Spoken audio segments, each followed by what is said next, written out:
자, 수강생 여러분 반갑습니다. 2023학년도 2학기 고려대학교 알고리즘 강좌의 4주차 수업을 시작하도록 하겠습니다. 저는 이 강의를 맡고 있는 유용재고요. 여러분 반갑습니다. 저희 부득이한 사정으로 이렇게 4주차를 비대면으로 임시 전환하게 되었는데 양해해 주신 수강생 여러분 대단히 감사드리고요. 저희 이번 주에 살펴볼 내용은 휴리스틱과 욕심쟁이 알고리즘이 되겠습니다. 보통 영어로 그리디 알고리즘이라고 표현하는 이 욕심쟁이 알고리즘에 대해 면밀히 배워보도록 할 텐데 사실 다른 주차에 비해서 좀 라이트하다, 내용이 좀 가볍다라고 생각하셔도 좋을 것 같습니다. 뭐 욕심쟁이 알고리즘이 심각하게 복잡한 사고 능력을 요한다든지 아니면은 뭐 알고리즘이 되게 뭐 체계적으로 탁탁탁 나눠져 있다든지 하는 게 아니라 하나의 패러다임이거든요. 그래서 이 욕심쟁이 알고리즘이 무엇인지 그리고 어디서 어떻게 활용할 수 있는지에 대해서 살펴보도록 하지요. 오늘 네 가지 테마 준비가 되어 있는데 하나하나 보겠습니다. 첫 번째 테마에서는 저희가 저번 시간에 미처 못 봤던 내용 좀 마저 보도록 하겠습니다. 저희가 지난 시간에 시간 관계상 정렬을 보다가 이 구체적으로 힙정렬이 어느 정도의 시간 복잡도를 가지는지 또 그걸 어떻게 증명할 수 있는지 등의 내용을 살펴보지 못했어요. 그래서 지난 시간에 못다한 내용 테마 1에서 짧게 훑어보기로 하고요. 그다음 테마 2부터는 욕심쟁이 알고리즘, 그리디 알고리즘이 되겠습니다.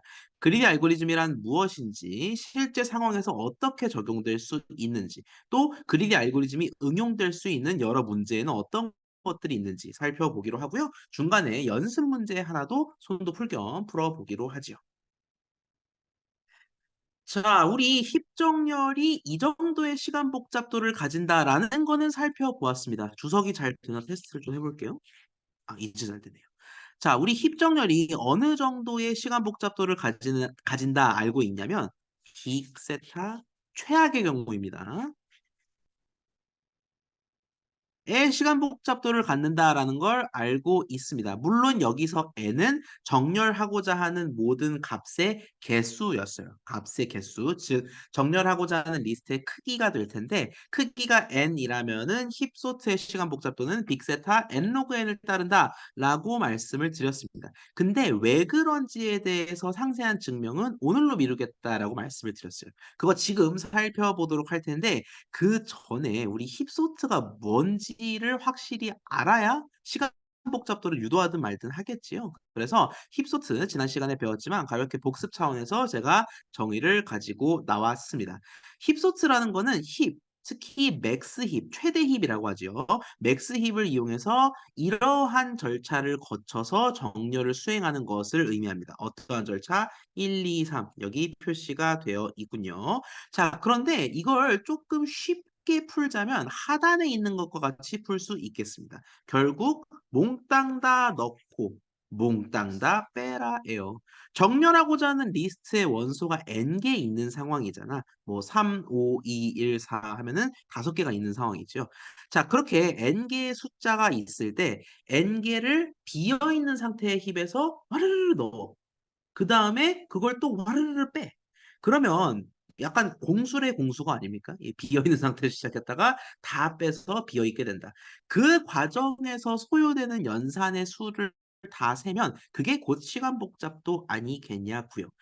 자, 그래서 우리가 힙소트의 원리를 차근차근 삽입의 원리, 제거의 원리를 차근차근 따라가다 보면 결국 시간 복잡도를 구할 수밖에 없게 된다라는 건데 그전에 삽입과 제거가 아주 호락호락하지는 않았습니다. 그래서 복습 차원에서 제가 여기다가 약간 필기를 좀 해 드릴게요. 우리 3, 5, 2, 1,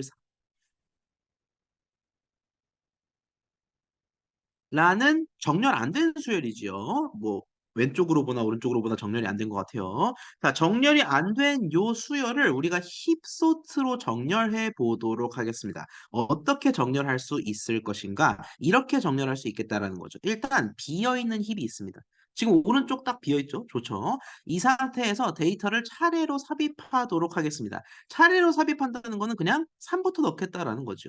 우리 힙의 가장 첫 번째 원소는 루트에 넣으면 되겠습니다.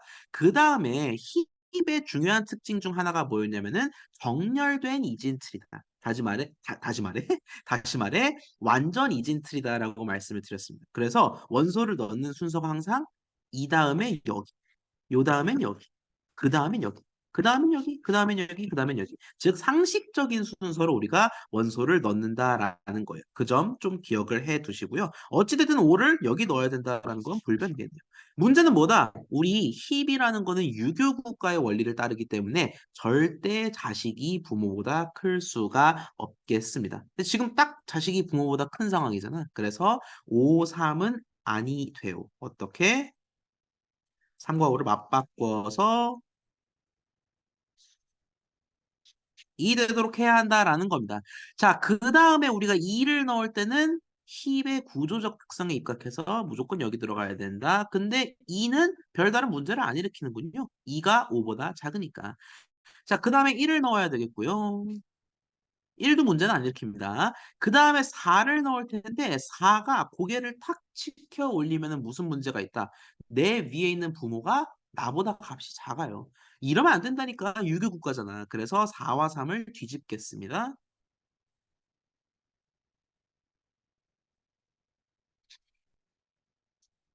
을 뒤집고 나면은 이제 4가 다시 고개를 치켜 올려들었을 땐 문제가 없습니다. 이렇게 우리는 5, 4, 2, 1, 3이라고 할까요? 이런 힙이 완성이 된다라는 겁니다. 자, 이렇게 삽입을 완료했어요. 그러면 하단에 뭐를 완료한 거? 요 첫 번째 절차를 완료한 거. 그러면 이제 힙이 다시 빌 때까지 데이터를 n개 제거한다라는 겁니다. n개, 말이 좋아 n개지. 몽땅 다 날리라고요. 자, 그런데 날리기 전에 우리 힙이 가지는 가장 큰 특징이 뭐였더라? 밑에는 몰라. 루트 밑에는 뭐 죽이 되든 밥이 되든 뭐 자기들끼리 막 싸우고 있겠죠. 근데 핵심은 뭐다? 이 힙의 최상단, 즉 루트 노드에는 무조건 최대값이 온다는 게 보장된다라는 겁니다. 이게 힙의 중대한 원리이자 규칙이었어요. 최상단엔 무조건 대빵이 온다. 그 말인즉슨 우리가 정렬 최종 결과를 여기에다가 적도록 하겠습니다. 제가 우측 하단에 살짝 칸 만들어 놨죠. 정렬의 최종 결과를 여기다가 적는다라고 했을 때 5를 빼는 순간 어디로 가면 돼? 맨 뒤에 가면 되지 않을까요? 왜? 5가 맥시멈인 게 보장된다며. 그러면 오름차순 정렬이라는 가정하에 5가 맨 오른쪽. 이름값으로 하네요. 5니까. 죄송합니다. 아무튼 5가 맨 오른쪽에 간다라는 건 보장이 되죠. 그거를 적은 채로 5를 날리라고요. 자, 날리면은 또 어떻게 되냐? 날리면은 얘가 아무것도 없이 즉 루트가 무주공산이 되어버리는데 우리 이런 상황을 원치 않아요. 그래서 힙의 구조적 특성을 유지하기 위해서는 가장 아래쪽 오른쪽에 있는 미가 3이 대빵으로 가줘야겠다라는 생각에 요렇게 자리 이동을 하게 됩니다. 지울게요.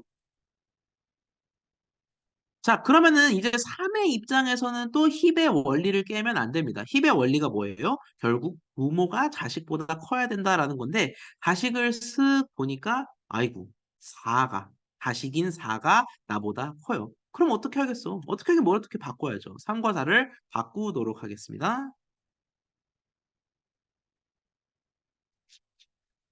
이러니까 말이 좀 통하는 것 같네요. 4, 3, 2, 1. 완벽하게 힙의 구조가 유지가 되었습니다.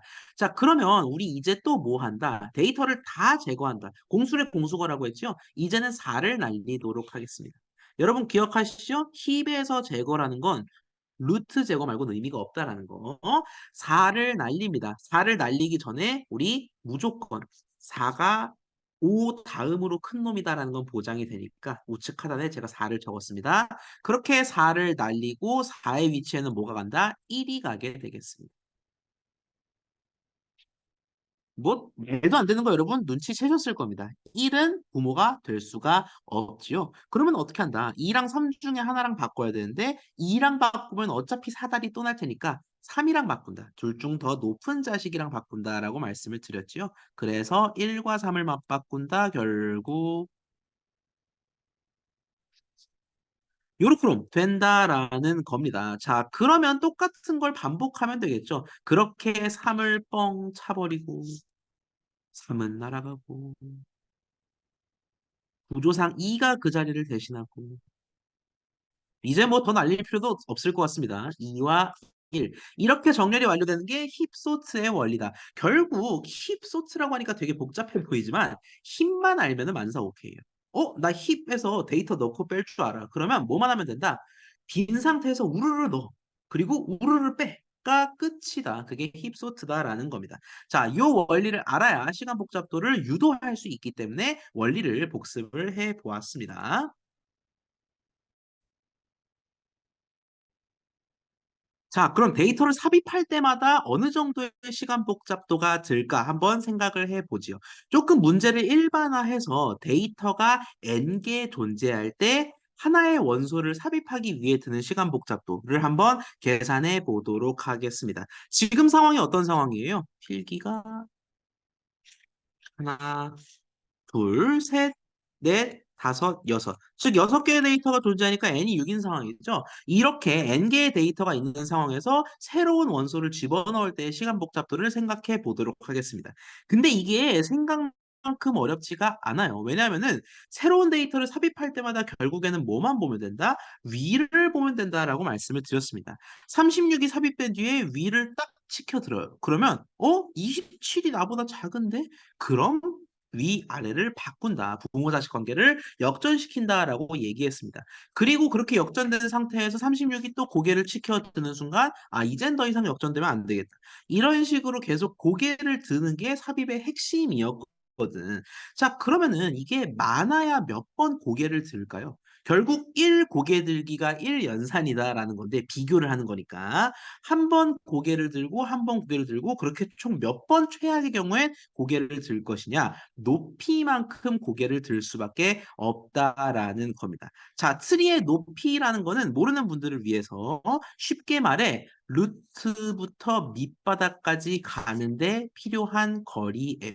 즉 여기서는 93에서 27까지 간데 두 번 S텝이 필요하니까 높이가 2, 트리의 높이가 2라고 할 수가 있겠지요.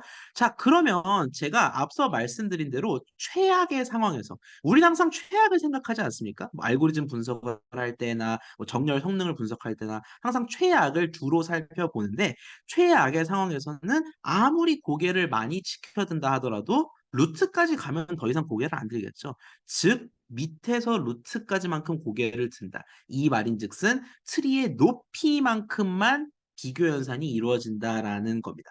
자, 근데 우리가 알고 있는 사실 중 하나가 뭐냐면 이진 트리를 기준으로 할 때 노드가 대략 n개. 제가 대략이라고 했습니다. 뭐 뿔마 정도는 있겠지만 이진 트리에서 노드가 n개다. 그러면 우리가 높이가 얼마로 수렴하는지 아냐면 으로 간다라는 사실을 알고 있습니다. 이거 그냥 정성적으로 풀어서 설명을 해드리자면 우리가 높이가 2인 맥시멈 노드 상황이 바로 지금 요 상황이죠. 딱 지금 여러분이 오른쪽에 보고 계신 트리가 노드가 최대한 많으면서 높이가 2인 상황입니다. 자, 그럼 높이가 2에서 3으로 가려면 어떻게 돼야 돼요? 노드가 8개 더 추가돼야겠죠. 대략 노드가 2배 정도 더 많아지는데 트리의 높이는 1추가 되는 겁니다.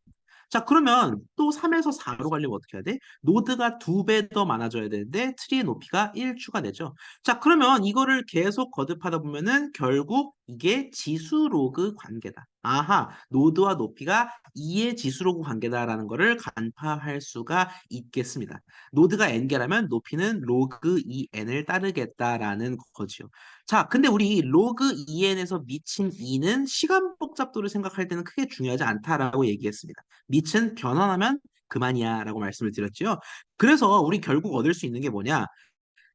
n개의 노드가 존재하는 상황에서 하나의 데이터를 삽입할 때는 높이만큼 비교 연산을 한다. 즉, 시간 복잡도가 높이, 삽입의 시간 복잡도가 높이다라는 건데 그게 로그 n이라며.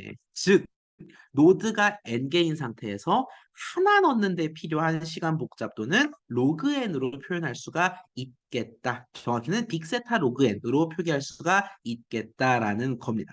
자, 근데 이거를 열심히 봤으니 이제 뒤가 편해. 왜?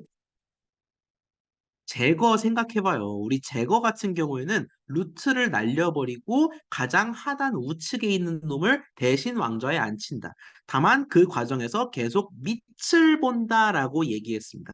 정확히 무슨 상황이에요? 삽입은 계속 위만 고개를 계속 들고 있고 얘는 계속 밑에만 계속 쳐다보고 있고 방향만 반대지 연산의 수는 비례하잖아.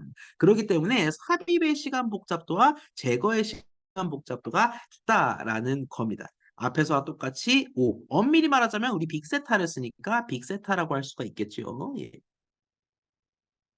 제가 살짝 필기가 안 되네. 예. 5라고 돼 있지만 뭐 빅세타라고 할 수가 있겠죠. 이렇게 빅세타 로그 n으로 표현할 수가 있겠다라는 겁니다. 즉 지금 노드가 n개 있는 상태에서 하나 넣어? 그러면 로그 n만큼 시간 복잡도 소요되는 거고요. 하나 빼? 그래도 로그 n만큼 시간 복잡도가 소요된다라는 겁니다. 자, 이제 만반의 준비가 끝났습니다. 우리 뭐 하면 돼? 힙소트 전체의 시간 복잡도를 지금부터 분석해 보도록 하겠습니다. 생각보다 별게 없어요. 첫 번째로 비어있는 힙에 데이터를 와장창 넣는다라고 말씀을 드렸습니다. 어떻게? 비어있는 상태에서 하나 넣고 그렇게 하나 있는 상태에서 하나 더 넣고 두 개 있는 상태에서 하나 더 넣고 그러면 하나 있는 상태에서 하나 더 넣기 위해서는 뭐가 필요하냐? 로그 1이 필요하겠습니다. 왜? 우리 방금 전에 n개 있을 때 하나 더 넣으려면 로그 n만큼 시간 복잡도 필요하다고 했잖아. 그래서 하나 있는 상태에서 하나 더 넣으려면 로그 1이 그러면 두 개가 되죠.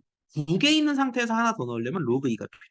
점점점 로그 n 정도. 풀마 1 정도의 차이는 있겠지만 대략 이 정도의 합만큼 시간 복잡도가 소요된다라는 걸 알 수 있겠습니다.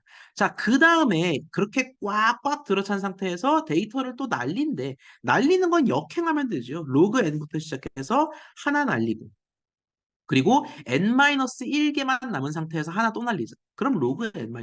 그렇게 역순으로 계속 더해주면 되겠습니다. 자, 근데 여러분 눈치채셨죠? 이 더하기 기호를 기준으로 왼쪽 식과 오른쪽 식은 같다라는 거. 그래서 2를 곱한 채로 표현할 수가 있겠고 우리 지금 긱세타 같은 거대 담론 논의하고 있는데 상수항 2의 곱이 중요하겠습니까? 아시지요? 그래서 2를 뺀 로그 1 더하기 로그 2 더하기 점점점 더하기 로그 n. 요게 바로 우리가 찾던 시간 복잡도 식이다라는 겁니다. 근데 누가 시간 복잡도식을 이런 식으로 표현합니까?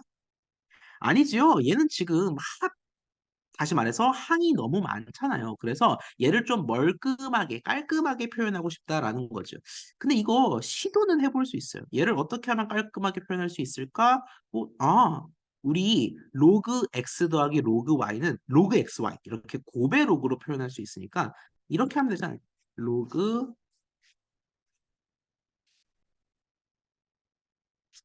이렇게 표현할 수 있겠고 얘는 더 고상하게 풀어 쓰자면 이렇게 나타낼 수 있지 않을까라고 할 수 있겠지만 로그 n팩도 사실 아주 깔끔한 형태의 표현은 아닙니다. 그리고 우리 답을 이미 알잖아. 답이 뭐라는 거? 이다라는 거 알잖아요. 그래서 어떻게 n 로그 n 꼴로 표현할 수 있는지 지금부터 살펴보기로 하지요.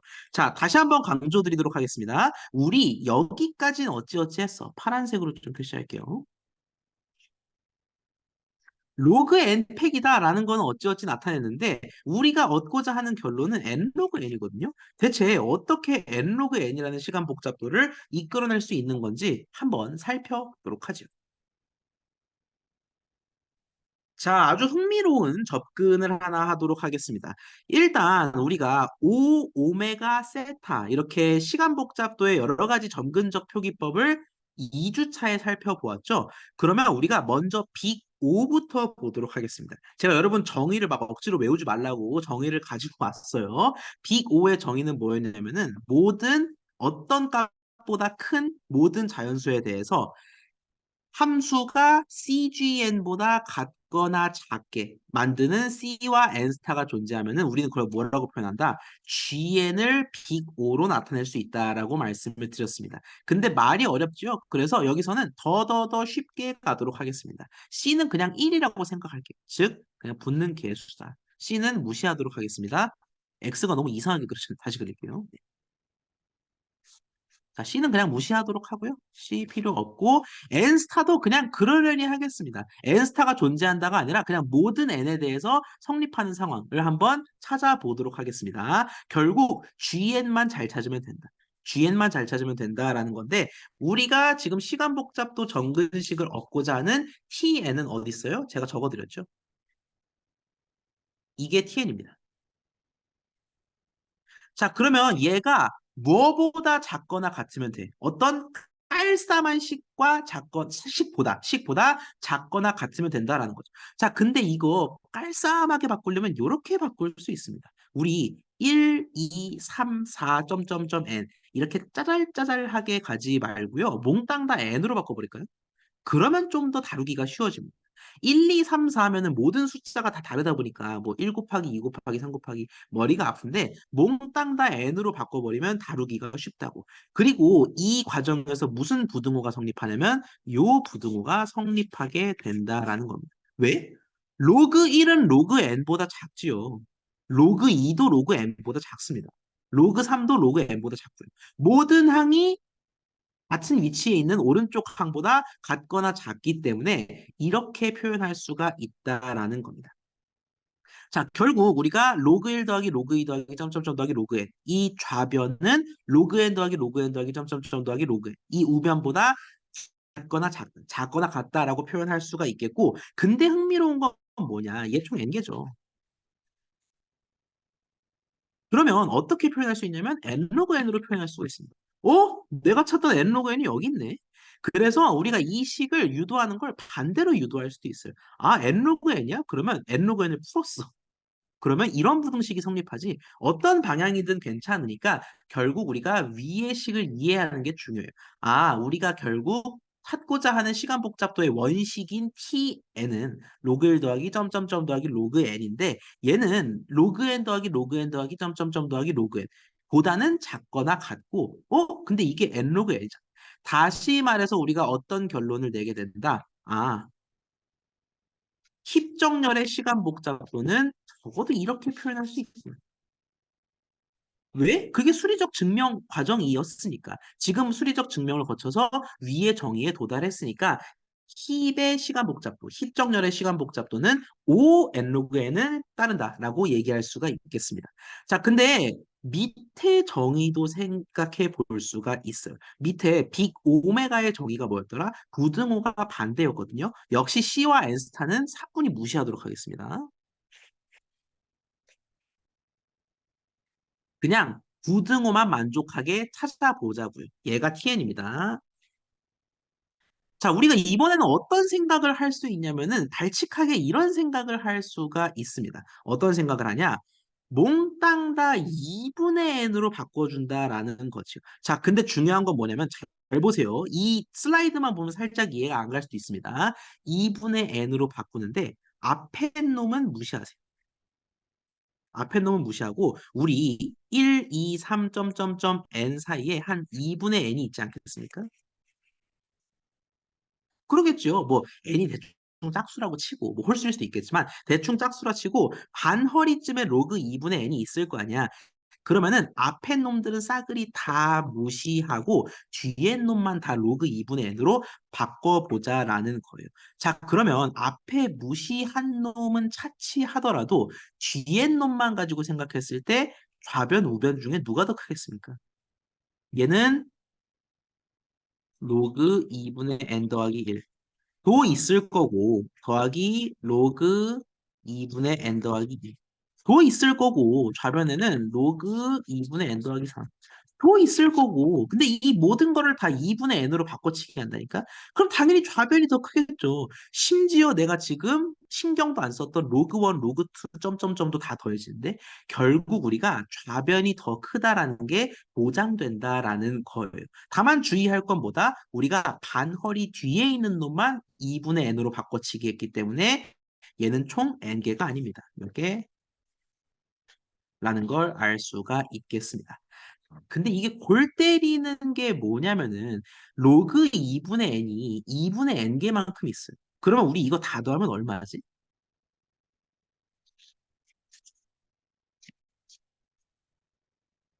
으로 표현할 수가 있거든요. 근데 기억납니까?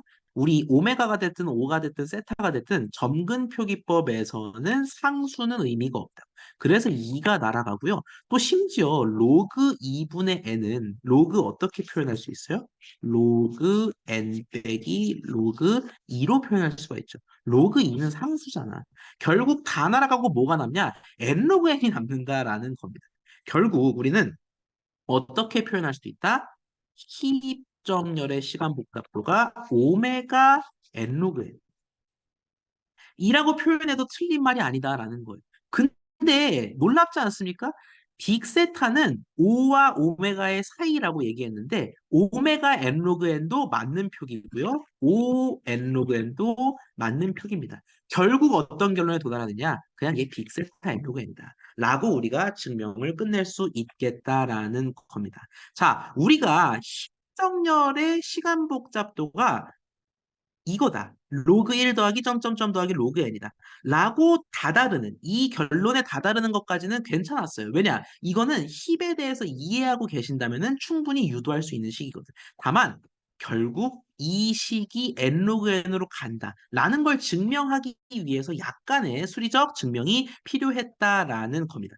반드시 이렇게 증명할 필요는 없어요. 뭐 다른 방식으로 증명하는 방법들도 많거든요. 다만 우리가 가장 말랑말랑하게 증명하기 위해서는 이렇게 O n 로그 n도 되고 오메가 n 로그 n도 되니까 결국 빅세타 n 로그 n이다. 아, 결국 결론은 하나. 십정렬의 시간 복잡도는 빅세타 n 로그 n이다. 라는 결론을 우리 함께 도출해 보았습니다.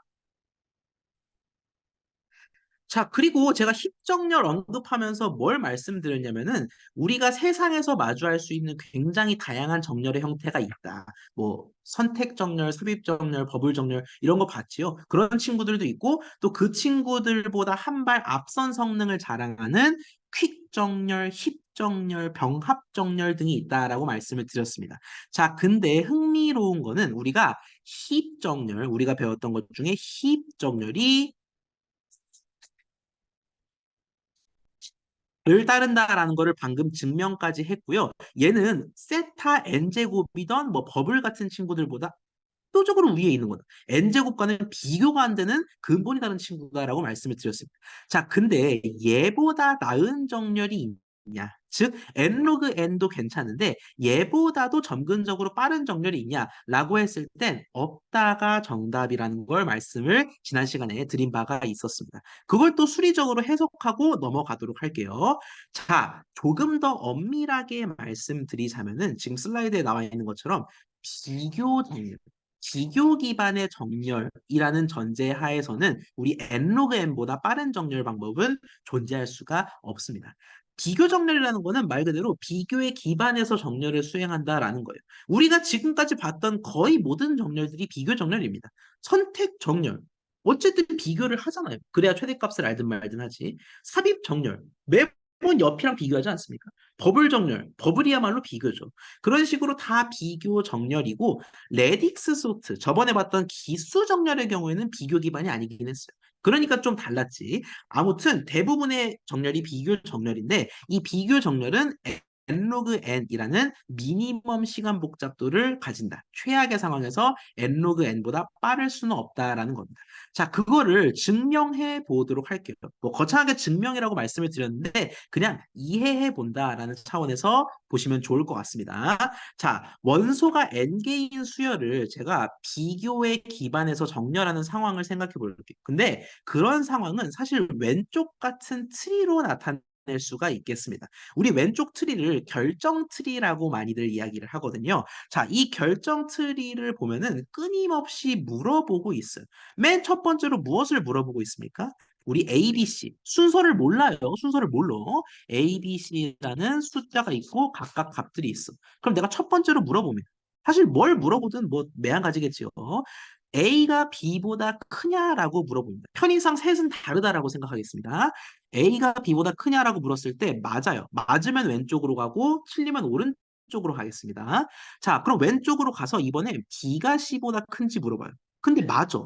그러면 무슨 뜻이냐? A가 B보다 크고 B가 C보다 크다. 이 말인즉슨 우리 약간 중학교 수학 시간 생각나죠? 이거라는 거죠. 즉, 만약에 yes, yes 답변이 나온 경우에는 정렬이 됐다. 정렬이 됐다라기보다는 A, B, C인 걸 얻었다라는 겁니다. 자, 그러면은 마찬가지로 우리가 여러 질문들을 던질 수가 있어요. 자, 근데 운이 좋으면 이렇게 두 스텝 만에 정렬이 끝날 수도 있지만 운이 없다면은 세 번 정도의 질문을 할 수밖에 없겠습니다. 당장 예를 들어서 A가 B보다 크니라고 물었을 때 yes예요. 근데 B가 C보다 크니 해서 no가 나와버렸어요. 그럼 우리가 알고 있는 정보는 뭐냐면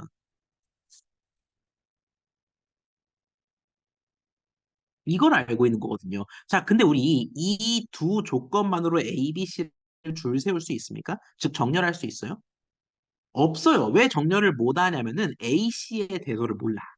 A가 더 클지 C가 더 클지를 알지 못한다라는 거지. 그래서 결국 한 번 더 물어볼 수밖에 없다라는 겁니다. 어떻게 A가 크니 C가 크니라고 물어봐서 그때 yes든 no든 답은 나온다라는 겁니다. 자, 이런 식으로 우리가 원소가 세개인 초간단 상황을 이렇게 트리로 나타내고 원소가 네개든 다섯 개든 또 일반화해서 n개라고 하더라도 결정 트리의 형태로 이렇게 비교 정렬 과정을 나타낼 수가 있다라는 거죠. 자, 정렬 방법론마다 비교하는 스타일은 좀 달라요. 예를 들어 버블은 인접한 놈들을 비교하고 또 삽입 같은 경우에는 위치 옆에 있는 놈을 비교하고 그런 식으로 했었는데 키 옆에 있는 놈을 비교하고 하는 것처럼 비교의 양상이 다르지만 결국 이렇게 결정 트리의 꼴로 나타낼 수가 있다. 어떤 비교 정렬 방법론이든 이런 결정 트리 형태로 나타낼 수가 있다라는 겁니다. 자, 근데 지금 체크 표시가 총 6개지요. 이 체크가 왜 6개일까? A, B, C가 만들어낼 수 있는 모든 정렬 상황이 3팩토리얼, 즉 6개이기 때문입니다. 여러분, A, B, C가 어떻게 정렬되는 경우들이 있겠어요? 이렇게 정렬될 수도 있겠고, 이렇게 정렬될 수도 있겠고 더 이상은 뭐 손이 아프지요. BAC, BCA, CAB, CBA 이런 식으로 총 6가지의 정렬 케이스가 있겠지요. 자, 그러면 우리가 뭐를 얘기할 수 있냐면 결정 트리의 리프 노드가 n팩개라고 얘기할 수가 있겠습니다. 자, 결정 트리는 흥미롭게도 리프 노드가 곧 정렬이 완료됐음을 의미합니다. 리프 노드라는 것은 더 이상 자식이 안 뻗어나가는 노드를 의미하는데 자식이 안 뻗어나간다라는 것은 더 이상의 질문이 필요 없다는 얘기잖아요. 질문이 필요 없다는 건 정렬이 됐다는 것. 그래서 모든 상황, n 팩토리얼로 정렬된 모든 상황이 곧 리프 노드의 개수다라는 겁니다.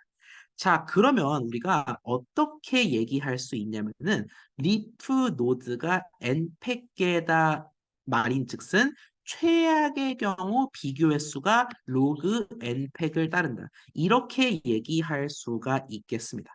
자, 다시 한번 결정 트리의 리프 노드가 n팩계 이기 때문에 최악의 경우 비교 횟수는 로그 n팩을 따른다. 이거 뭘로 이해하시면 돼요? 우리 총 노드가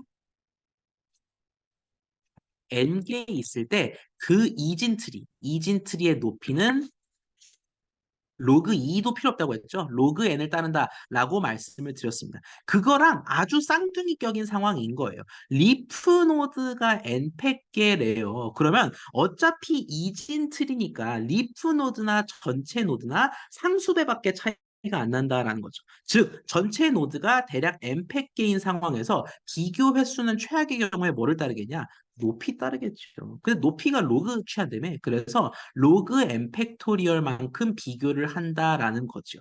즉 최악의 경우 비교 횟수, 비교 시간 복잡도가 로그 n 팩이라는 건데 우리 방금 뭐 증명했습니까?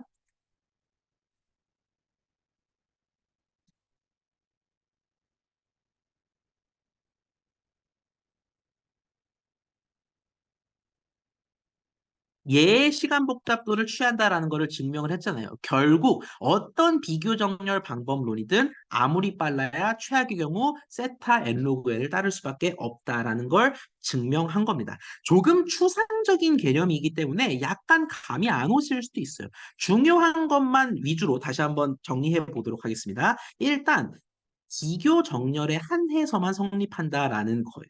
왜? 결정 트리를 그리려면은 비교를 끊임없이 수행해야 되거든. 이거 하나하나가 다 비교잖아. 그래서 지금 얘기하는 건 오직 컴패리슨, 비교 기반 정렬에 대해서만 얘기하는 겁니다.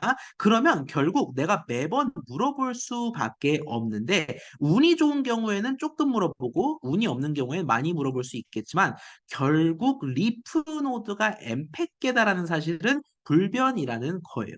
왜? 원소가 n개면은 정렬될 수 있는 모든 상황이 n팩계니까. 그러면 트리의 높이가 곧 비교 횟수가 되고 그 높이는 로그를 취하는 거에 따라간다라고 했기 때문에 로그 n팩. 즉 아무리 빨라도 세타 n 로그 n이 된다라는 겁니다. 아하, 결국 우리가 세상 어떤 정렬 방법론, 기괴한 정렬 방법론을 마주한다 하더라도 n 로그 n보다 빠를 수는 없구나라는 사실을 실제로 받아들일 수가 있게 되겠습니다. 여기까지가 정렬에 대한 좀 수학적으로 깊이 들여다본 내용들이었어요.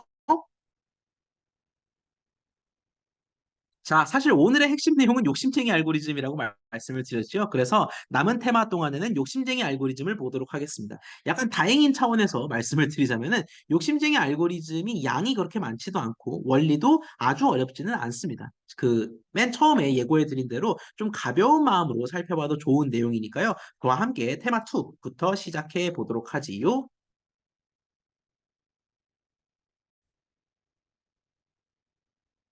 자, 여러분께 욕심쟁이 알고리즘을 소개해드리기 위해서 제가 욕심의 상징, 이 집게사장님을 가지고 왔습니다.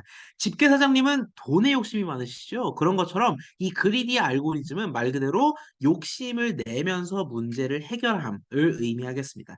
이게 욕심이라고 하면 조금 추상적으로 들릴 수도 있는데 저는 욜로 알고리즘이라고 한번 소개해드리고 싶어요. 이게 좀 익숙하지 않은, 그리디가 익숙하지 않은 분들께는 욜로 알고리즘이다라고 생각을 해주시면 좋을 것 같은 게 욜로는 오늘만 살지 않습니까? 그런 것처럼 매 순간순간마다 지금 가장 좋은 해, 지금 가장 최적인 해를 찾는 과정을 반복함으로써 전체 문제에 대한 해를 찾는 그게 바로 욜로, 그리디 알고리즘이 되겠습니다.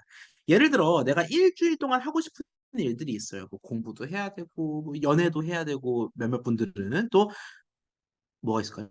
예, 뭐 다이어트도 해야 되고 또 뭐가 있을까요? 예, 아르바이트도 해야 되고 등등이 있겠죠. 자, 여러 가지가 있을 텐데 내가 그냥 오늘 하고 싶은 걸 하는 겁니다. 오늘은 월요일이니까 나는 그냥 공부를 하고 싶어.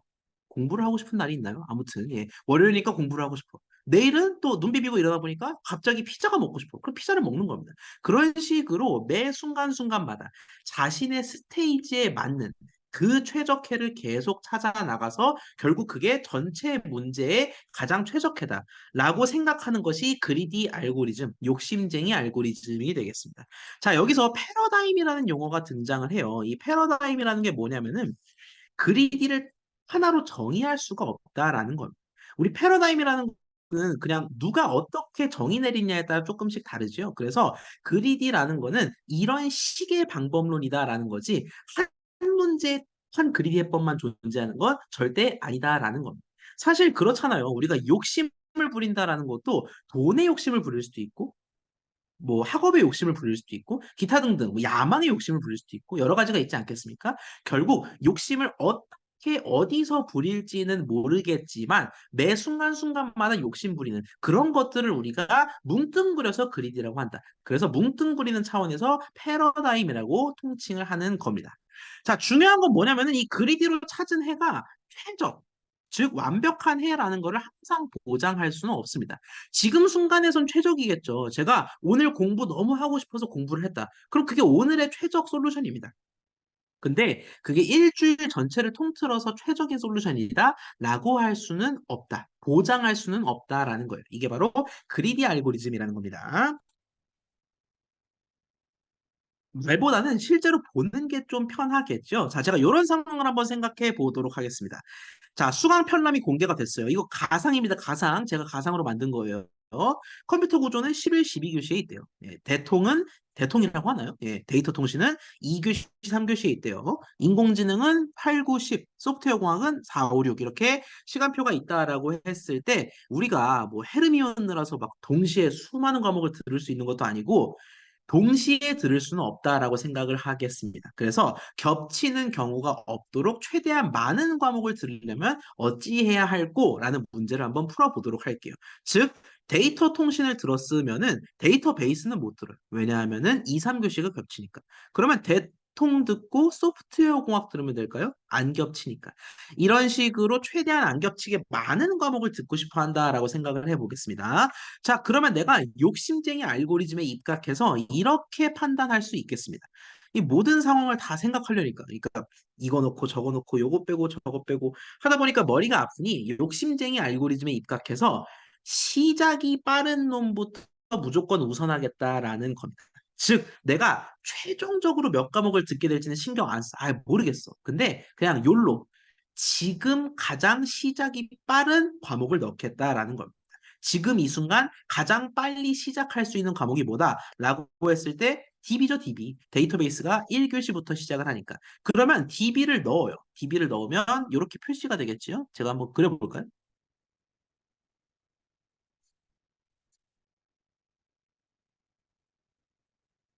자, DB 들었습니다. 자, DB를 들은 상태이기 때문에 뭐 못 들어요?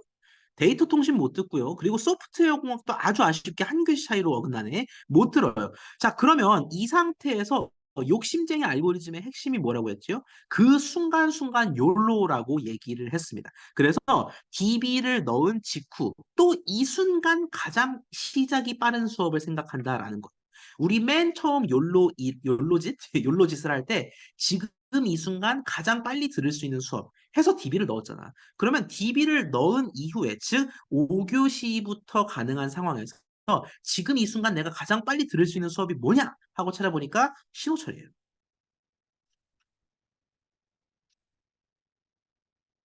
자, 그러고 나서 또, 이제 11교시까지 다 들었어. 그러면 지금 이 순간 12교시부터 시간이 비는 내가 들을 수 있는 가장 빠른 수업 하나밖에 없죠. 황렌. 자, 그러면 이렇게 세 과목을 넣을 수가 있겠다라는 겁니다. 세 과목이면 많이 들은 것 같아요. 실제로 세 과목이면 좀 빡세지요, 여러분. 자, 그런데 문제가 여기서 생겨요. 미안합니다.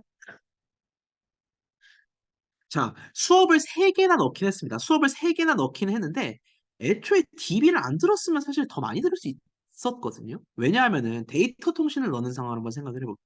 이 상황 말고 제가 데이터 통신을 넣어볼게요. 안 되네.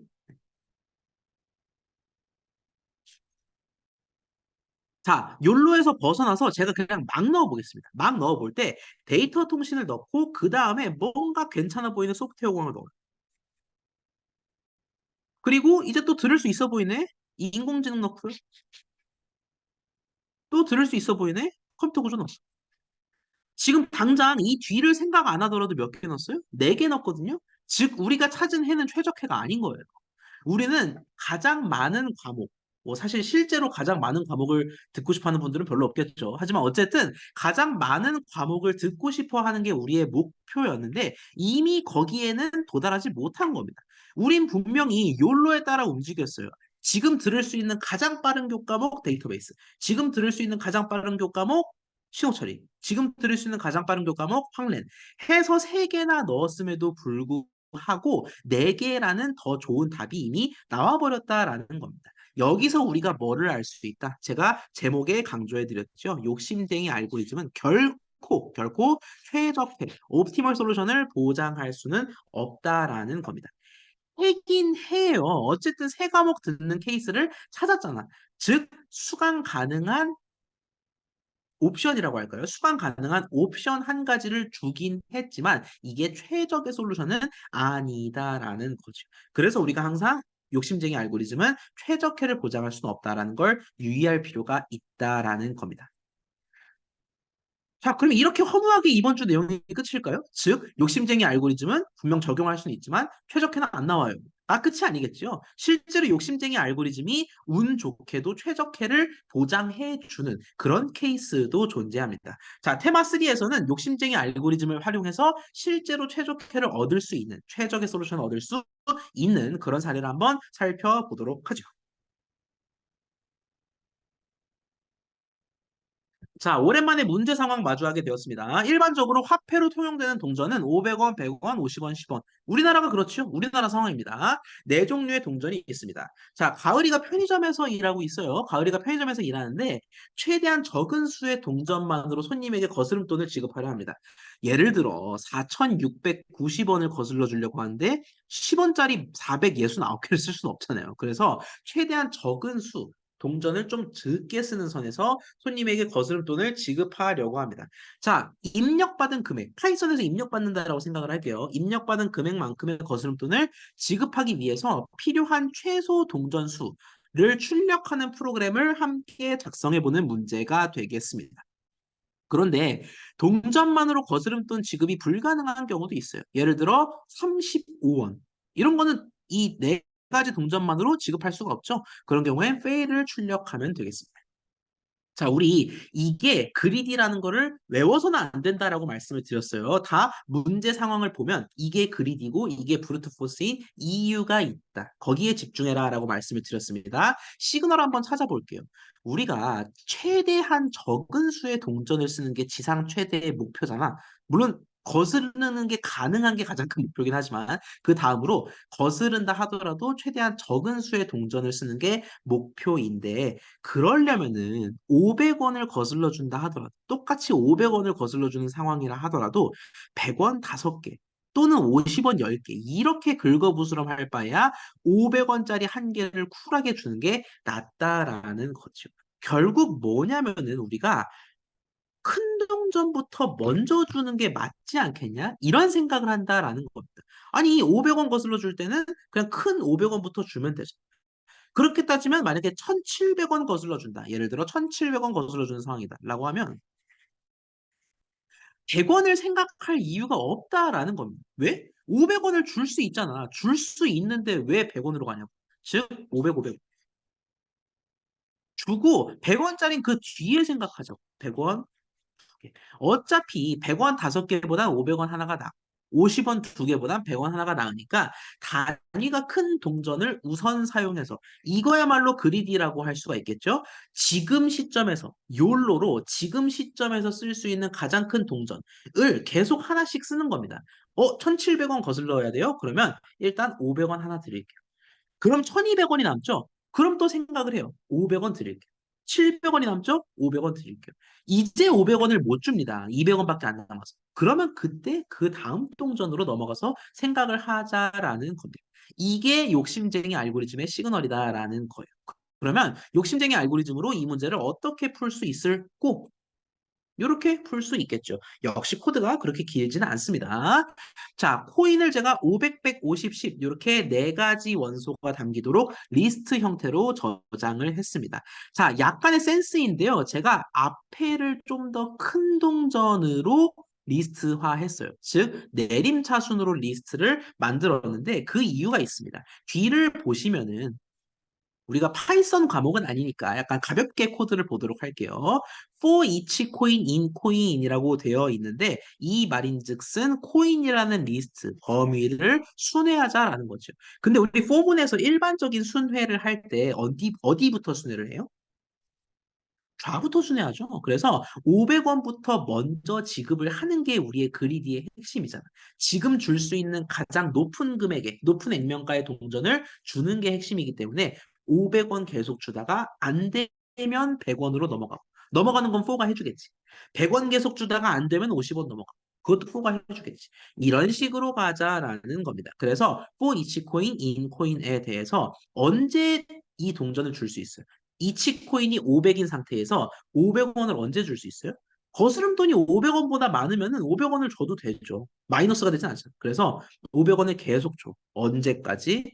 이 조건. 즉, 거스름돈이 동전 액면가보다 적어질 때까지 계속 준다라는 거죠. 500원 딸랑, 500원 딸랑, 딸랑, 딸랑, 딸랑 하다가, 거스름돈 200원밖에 안 남았어요? 그러면 이제 눈을 100원짜리로 돌린다라는 겁니다. 100원 달랑 100원 달랑 이제 돈이 없어요? 만약에 0원 남김없이 준 경우에는 그러면 지금까지 동전 총 몇 개 줬다라고 출력하면 되겠죠. 우리의 목표였습니다. 동전을 몇 개 줘야 되는지 최소 동전 수를 출력하는 게 목표였기 때문에 코인 카운트를 반환하면 돼요.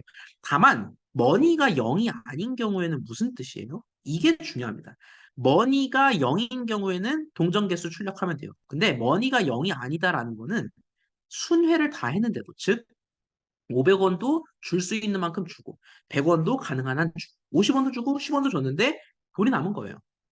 이 말인즉슨 거슬러 주지 못했다는 거죠. 완전히. 그 뜻은 fail을 출력해야 한다라고 결론 지을 수가 있겠습니다. 슬라이드에 다 적어드렸어요.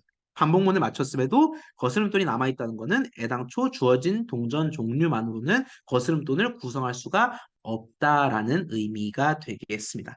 자, 이 코드 한번 직접 작성하고 실행해 보도록 하겠습니다. 아주 짧으니까 가벼운 마음으로 작성하기 좋겠죠?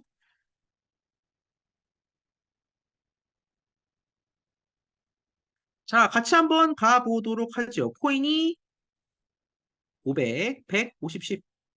네 가지가 있을 거다. 그 상태에서 입력을 받겠습니다. 돈의 금액들. 그리고 금액이니까 인트 형태로 바꿔주도록 하겠습니다. 코인 카운트. 내가 동전을 몇 개 지급했는지 세야 할 필요가 있잖아요. 그래서 0으로 초기화한 상태에서 내가 500원부터 계속 주겠습니다. 짤랑, 짤랑, 짤랑 하나씩 주는 거예요. 만약에 거스름돈이 500원보다 많아요. 그러면 500원 하나 주세요. 쿨하게. 그럼 거스름돈이 그만큼 줄어들겠지요. 그러고 나서 동전은 하나 줬으니까 카운트를 늘리도록 하겠습니다. 그렇게 반복하다가 500원은 더 이상 못 줘. 그럼 100원 주면 되고요. 100원 더 이상 못 줘? 50원 주면 됩니다. 자, 그럼 마지막에 뭐를 체크하면 된다? 돈이 남김없이 끝났냐의 경우에는 동전 몇 개 줬는지 알려주면 되고요. 아닌 경우는 애초에 거슬러 주는 게 불가한 상황이요. 결과 한번 볼까요?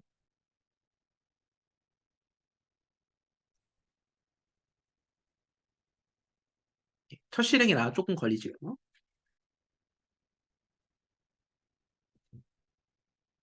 자, 이를테면 1,700원이다. 그러면 어떻게 된다? 1,700원은 500원 3개와 100원 2개로 5개만으로 구현이 가능합니다. 실제로 5가 나오는 걸 확인할 수가 있겠고요.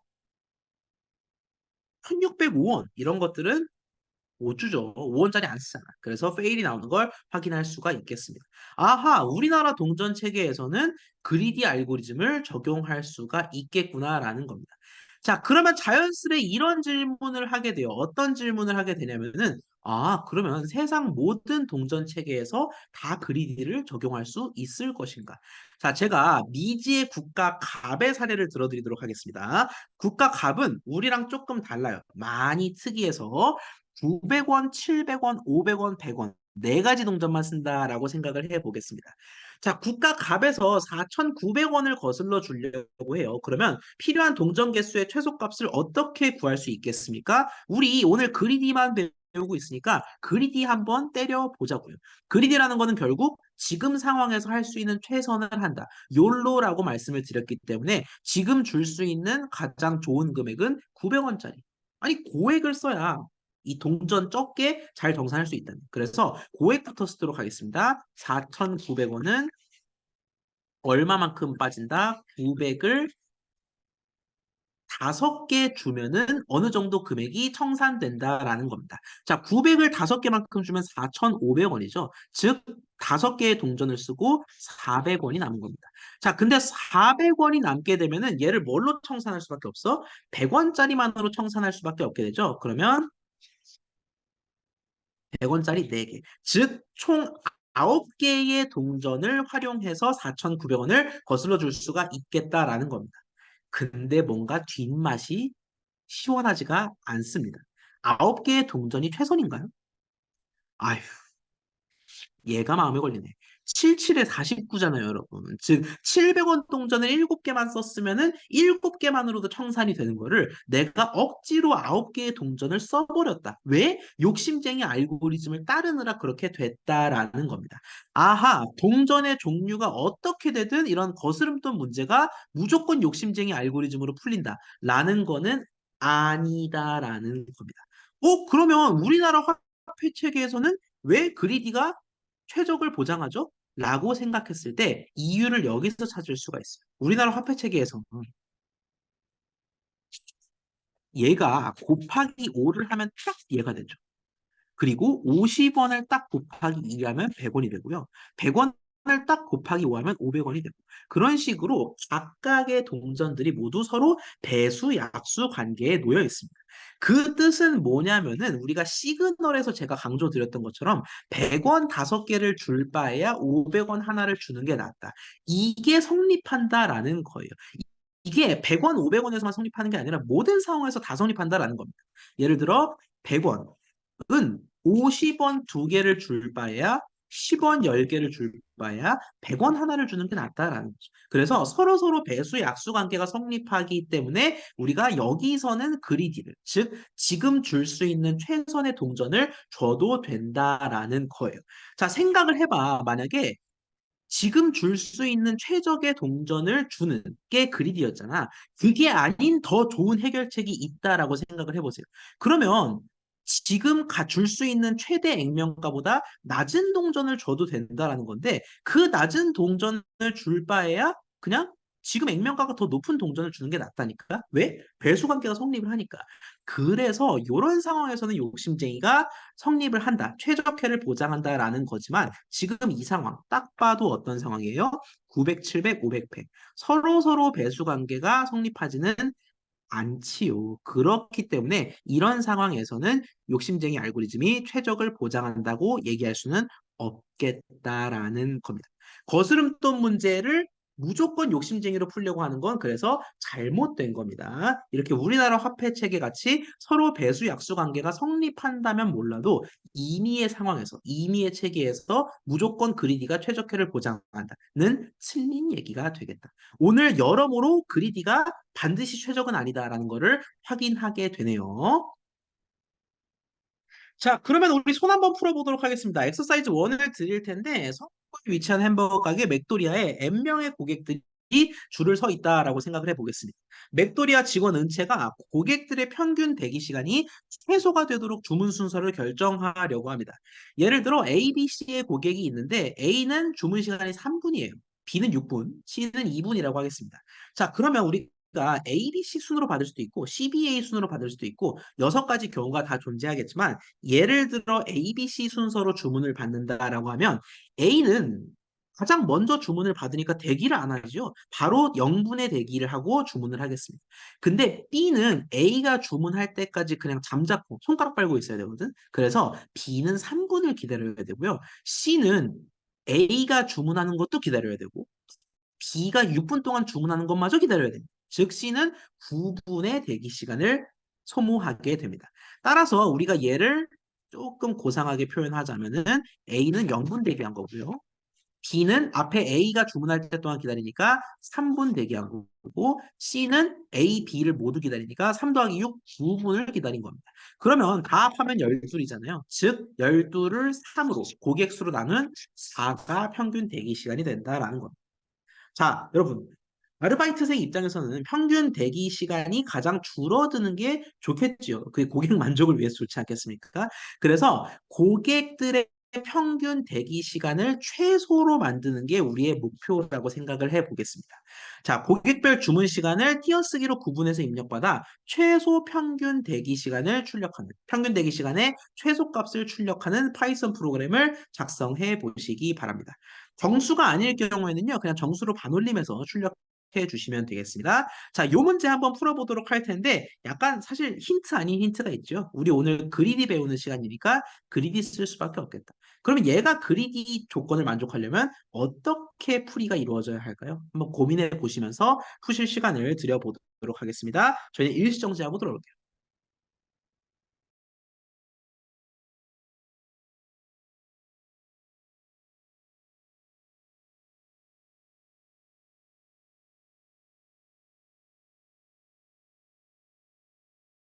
자, 어느 정도 푸셨습니까? 저희 한번 살펴보도록 할게요.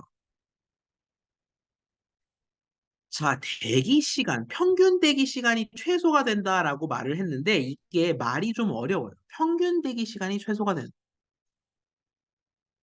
자, 그런데 평균 대기 시간이라는 거는 문제를 최대한 쉽게 풀어보겠습니다. 평균 대기 시간이라는 거는 글씨가 아주 날아다녀요. 평균 대기라는 거는 대기 시간의 합, 시그마라고 표현할 수 있겠죠? 을 사람 수로 나눈 거거든요. 근데 우리가 사람을 섞을 수는 있어도 사람을 늘리고 줄일 수는 없거든요. 즉 입력을 받으면은 죽이 되든 밥이 되든 이 모든 손님들을 다 처리하긴 해야 된다라는 거예요. 즉 우리가 A, B, C, D라는 사람이 있으면 A, B, C, D, A, D, B, C, C, D, A, B 이렇게 순서를 바꿀 수는 있어도 사람 수를 바꿀 수는 없다라는 겁니다. 즉, 평균 대기 시간을 최소로 만들려면 사람 수는 못 건드리잖아. 그럼 어떻게 해야 돼? 그냥 총합 대기 시간을 최소로 만들어야겠죠. 그래서 말이 좋아 평균 대기 시간 최소화지 우리가 지금 꿈꾸는 건 뭐다? 총합 대기 시간 최소화가 되겠습니다. 자, 근데 우리 예시로 나타난 문제에서 예시로 준 상황을 다시 한번 표현을 해볼게요. A, B, C가 있을 때 A는 3분 걸리고 B는 6분 걸리며 C는 2분 걸린다. 라고 했을 때 우리가 A, B, C 순서대로 주문을 받으면 A는 안 기다려요. 근데 B는 기다립니다. 누구를 기다려? A를 기다려요. 그리고 C는 기다립니다. 누구를 기다려? A와 B를 기다려요. 그럼 얘를 다 더한 게 총합 대기 시간이고 이거를 미니마이즈 하는 거가 우리의 지상 최대 목표라는 거잖아. 여기서는 값이 12가 되겠죠. 자, 근데 우리 이거를 조금만 더 사람 수를 늘려서 생각해 보면 답이 나옵니다. 2938, 이 상황 한번 생각을 해볼게요. A, B, C, D가 2938이다. A는 2분 걸리고 B는 9분 걸리며 C는 3분 걸리고 D는 8분 걸리는 상황을 한번 생각을 해보죠. 네. 너무 길게 그려서. 자, 요런 상황이라고 할 때 제가 정직하게 A, B, C, D 순으로 주문받는다라고 생각을 해볼게요. 그러면 A는 안 기다려요. 그냥 0이니까 안 쓰겠습니다. 그리고 B는 기다립니다. 2분 기다려요. C는 기다립니다. 2분과 9분을 기다려요. D도 기다립니다. 2분과 9분과 3분을 기다려요. 결국 뭐냐면은 우리가 세 번, 두 번, 한 번씩의 덧셈을 수행한다라는 겁니다. 자, 한 줄 더 떠볼까요? 2는 7분 걸린다라고 생각해 보겠습니다. 그러면 상황이 바뀌죠. 어떻게? A, B, C, D, E 있는 그대로 주문을 받는다라고 했을 때 A는 안 기다리고 B는 2분 기다려요. C는 2분 9분 기다려요. D는 2구 3분 기다려요. 마지막 놈, 마지막 친구는 2구 38. 결국 느낌이 옵니다. 이게 네 번 더하고 세 번 더하고 두 번 더하고 한 번 더하고 이런 식으로 더하는 횟수가 점점 줄어든다라는 걸 생각할 수 있겠습니다. 자, 근데 더하는 횟수는 고정이에요. 우리가 사람 수를 늘리거나 줄일 수는 없다고 했잖아. 우리가 바꿀 수 있는 건 오직 뭐밖에 없어? 2938의 순서밖에 못 바꿔요. 즉, 네 번 더하는 운명, 세 번 더하는 운명, 두 번 더하는 운명, 한 번 더하는 운명은 못 바꾸지만 이 2938 더해지는 수 자체는 순서를 바꿀 수가 있다라는 거지요. 자, 그러면 우리가 어떻게 생각할 수 있느냐? 결국 다 더했을 때 값이 좀 작아지기를 갈망하지 않겠습니까? 근데 다 더한 결과가 작으려면 어떻게 해야 돼요? 여러분 무려 네번씩이나 더합니다. 맨 처음 수는 네번씩이나 더하죠. 근데 얘가 8이었어. 세상에 이 얼마나 끔찍하고 무시무시한 상상입니까? 8을 4번 더하면 대기 시간이 너무 높아지지요. 지금 2를 4번 더하니까 그나마 선방한 겁니다. 어차피 누군가는 4번 더해줘야 될 텐데 그게 2라서 다행이다라는 거. 그럼 생각을 해봐. 더해지는 횟수가 많을수록 더 작은 수가 가는 게 맞는 거 아니에요? 그게 인지상정 아니야? 그래서 우리가 결국 대기 시간의 합을 미니마이즈 하려면은 3번 더해지는 수는 9가 아니었어야 돼요. 뭐였어야 돼? 3이었어야 되고요. 두 번 더해지는 수는 그 다음으로 작은이겠죠. 7이 되고 8이 되고 이렇게 했어야 된다라는 겁니다. 결국 더 많이 더해지는 수일수록 더 작아야 한다라는 거죠. 자, 그러면 이 숫자를 맞추기 위해서는 어느 순서대로 주문을 받았어야 된다? 2분 걸리는 친구, 3분 걸리는 친구, 7분 걸리는 친구, 8분 걸리는 친구, 9분 걸리는 친구. 순으로 주문을 받았어야 한다라는 거죠. 이거 뭐예요? 지금 시점에서 가장 어떤 친구? 대기 시간이 짧은 친구를 앞서 받고, 그 다음으로 대기 시간이 가장 짧은 친구를 앞서 받고, 즉, 그리디에 해당한다라는 거지요. 아, 2 먼저 받아. 그 다음에 3 받아. 그 다음에 7 받아. 그 다음에 8 받아. 그 다음에 9 받아. 결국 말이 좋아서 문제가 이렇게 복잡하게 되어 있었지, 입력 예시를 소팅한 다음에 결과를 내면 되는 그런 문제가 되겠습니다. 아, 합의 구조를 살펴보니까 일단 죽이 되든 밥이 되든 욜로. 지금은 가장 대기 시간이 짧은 사람 받는 게 좋아. 그 다음으로 짧은 사람, 그 다음으로 짧은 사람, 이 결국 이 문제의 해법이었다라는 겁니다. 자, 그럼 얘를 코드화해 볼게요. 사실 별게 없습니다.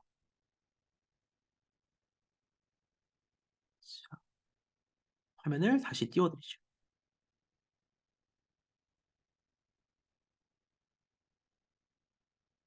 자, 엑서사이즈 1 코드화해 보도록 하겠습니다. 어떻게 코드화할 수 있느냐?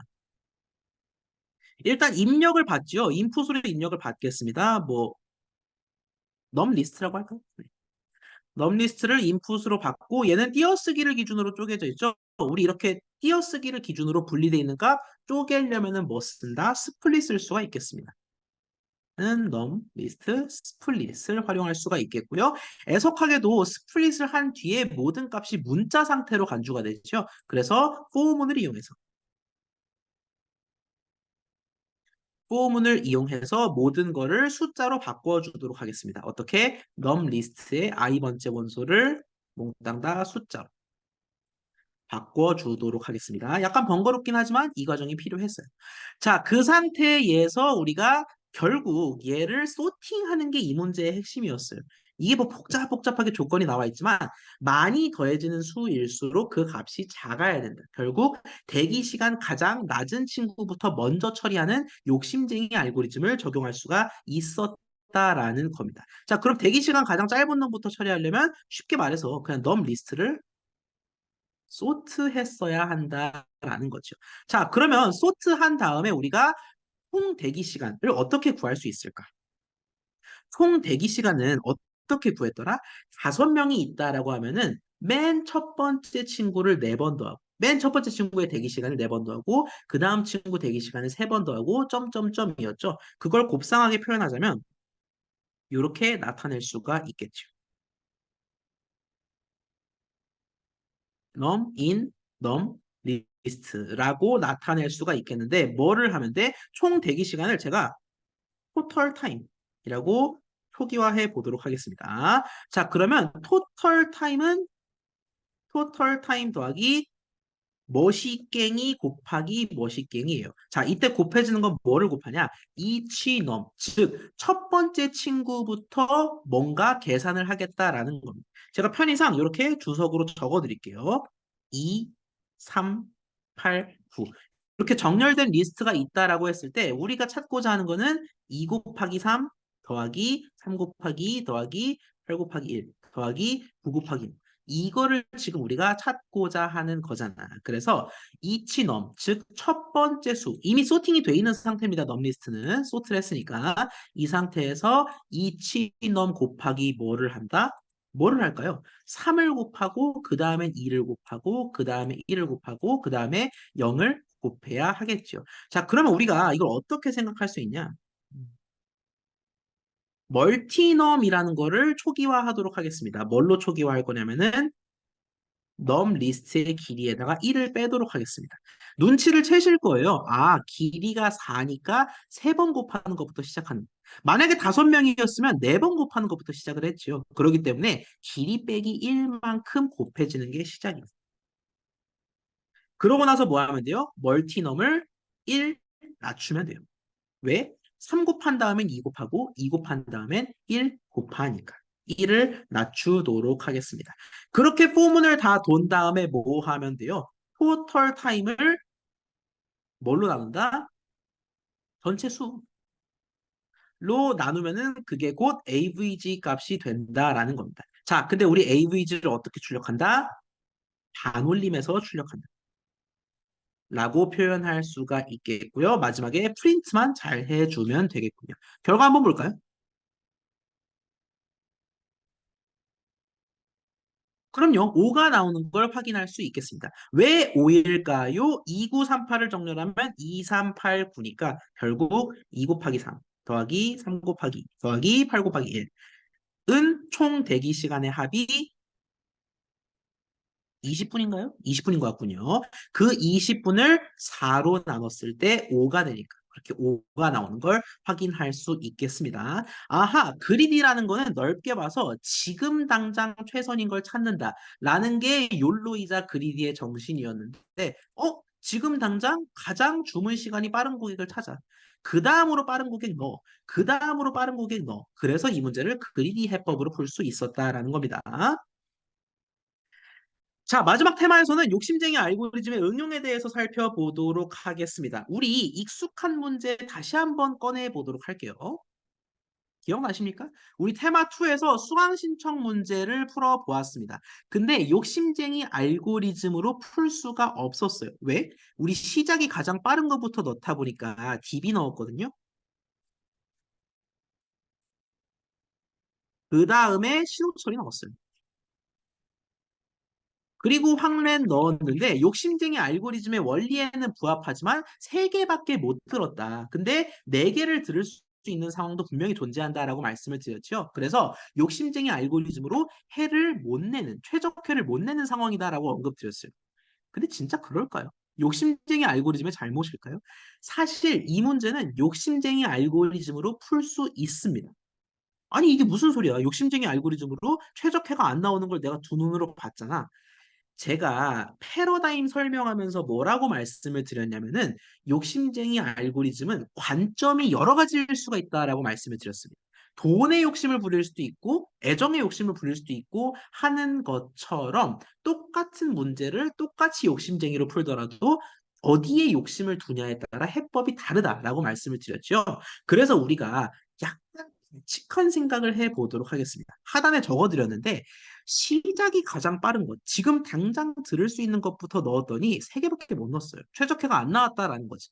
그러면 이번엔 동료가 가장 빠른 것부터 넣어볼까요? 즉 생각을 뒤집어 보자라는 겁니다. 우리가 시작이 빠른, 즉 1교시 시작인 걸 넣다 보니까 욕심쟁이 알고리즘이 최적화를 못 냈다면 우리 욕심쟁이라는 패러다임은 포기하지 않고 지금 기준에서 종료가 가장 빠른 것부터 넣어보자라는 겁니다. 자, 그럼 뭐 넣어야 돼요? 종료가 가장 빠른 게 뭐죠? DB는 4교시에 끝나거든요. 그리고 안 적혔네.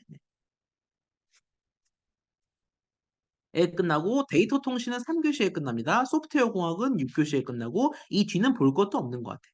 결국 동료가 가장 빠른 건 데이터 통신, 대통이었다라는 거죠.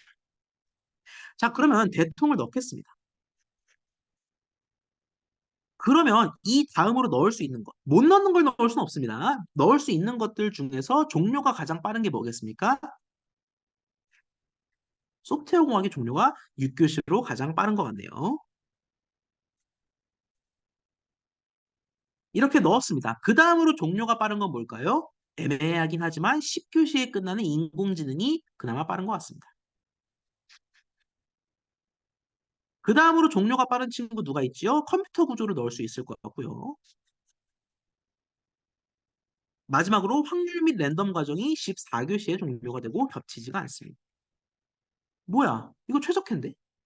여러분 6과목을 넣을 수는 없어요. 6과목을 넣을 수는 없고 최적화는 5과목이 맞거든요. 근데 우리 욕심의 관점을 바꿨더니 즉 시작의 욕심을 버리고 끝시간의 욕심을 두었더니 순식간에 최적화를 찾아버린 겁니다.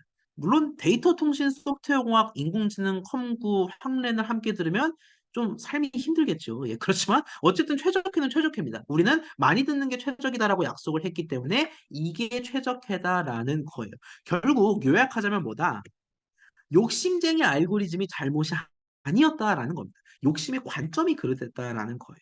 시작이 빠른 놈부터 넣다 보니까 아이고 잘못 구했네. 근데 끝이 빠른 놈부터 욜로로 살았더니 이건 최적이 보장된다라는 겁니다.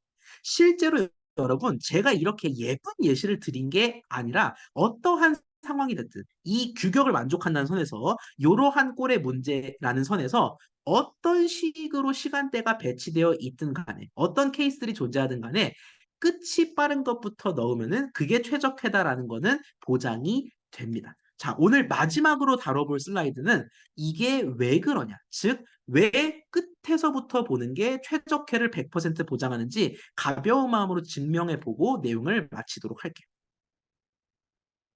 자, 욕심쟁이 알고리즘이 최대 교과목 수를 보장하는 이유를 보도록 하겠습니다.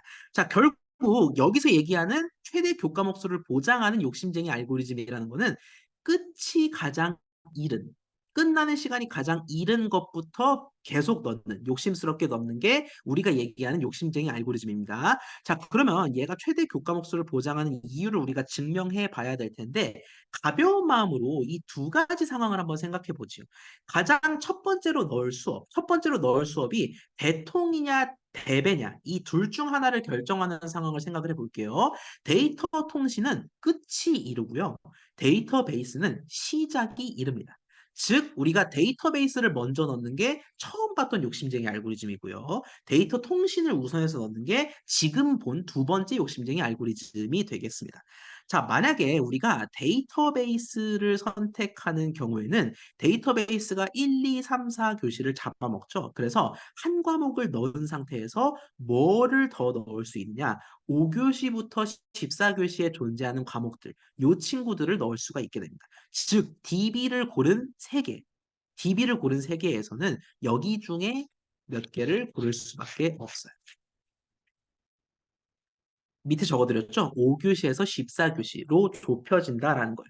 자, 근데 역전 세계라고 할까요? 데이터 통신을 고른 세계를 한번 생각해 보도록 하겠습니다. 그러면 어떻게 되냐? 데이터 통신을 고르면은 선택의 폭이 더 넓어진다. 4교시에서 14교시 중에 또 다른 과목을 선택할 수가 있다라는 겁니다. 우리의 목표는 오직 뭐예요? 더 많은 과목들을 넣는 게 목표였잖아. 그렇기 때문에 더 많은 과목을 넣으려면은 대통을 넣는 게 좋아요? 대배를 넣는 게 좋아요? 선택의 폭이 더 넓은 데이터 통신을 넣는 게 훨씬 이득이라는 거죠. 결국 우리가 맨 처음 넣는 과목은 반드시 뭐여야 된다? 종료가 일찍 이어야 된다라는 거에 대한 설명이 지금 끝난 겁니다. 결국 욕심쟁이 알고리즘은 두 차원이었잖아요. 시작이 이른 걸 넣거나 종료가 이른 걸 넣거나. 근데 종료가 이른 걸 넣어야만 뒷폭이 넓어지기 때문에 이럴 수밖에 없다. 즉 여기서의 욕심쟁이 알고리즘, 종료가 이른 욕심쟁이 알고리즘이 최대 교과목 수를 보장할 수밖에 없다라는 겁니다. 아하, 우리가 이 문제 처음에는 욕심쟁이 알고리즘으로 안 풀렸지만 관점을 바꿔보니까 시작이 아니라 종료로 관점을 바꿔보니까 욕심쟁이로 사실 풀리는 전형적인 문제구나라는 거를 캐치했어요. 저희 오늘 숨가쁘게 욕심쟁이 알고리즘의 뜻과 실제에 대해서 살펴보았는데 두 가지 정도만 머릿속에 넣으시면 좋을 것 같아요. 첫 번째, 욕심쟁이 알고리즘은 지금 시점에서 최선인 것을 계속 선택해서 그게 전체에서도 최적이겠지라고 생각하는 패러다임을 말한다. 그리고 두 번째, 비록 최적이 항상 보장되지는 않지만 관점을 바꿀 필요는 있다. 이거는 하나의 단일한 방법론이 아니라 패러다임이기 때문에 어디에 욕심을 둘지가 다양할 수가 있다라는 겁니다. 시작에 욕심을 두면 안 풀렸던 문제가 종료에 욕심을 뒀더니 순식간에 풀렸잖아. 그래서 여러 관점에서 그리디를 적용해 볼 필요가 있다라는 사실을 염두에 꼭 두시면 좋겠어요. 저희 오늘 수업은 이 정도로 마무리하도록 하겠습니다. 영상 따라오시느라 대단히 고생 많으셨고요. 저희 다음 주에는 또 추석 연휴다 보니까 역시 영상으로 뵙게 될 텐데 분할 정복에 대해서 다음 주에 함께 살펴보도록 하겠습니다. 여러분 대단히 고생하셨습니다. 다음 주에 만나요.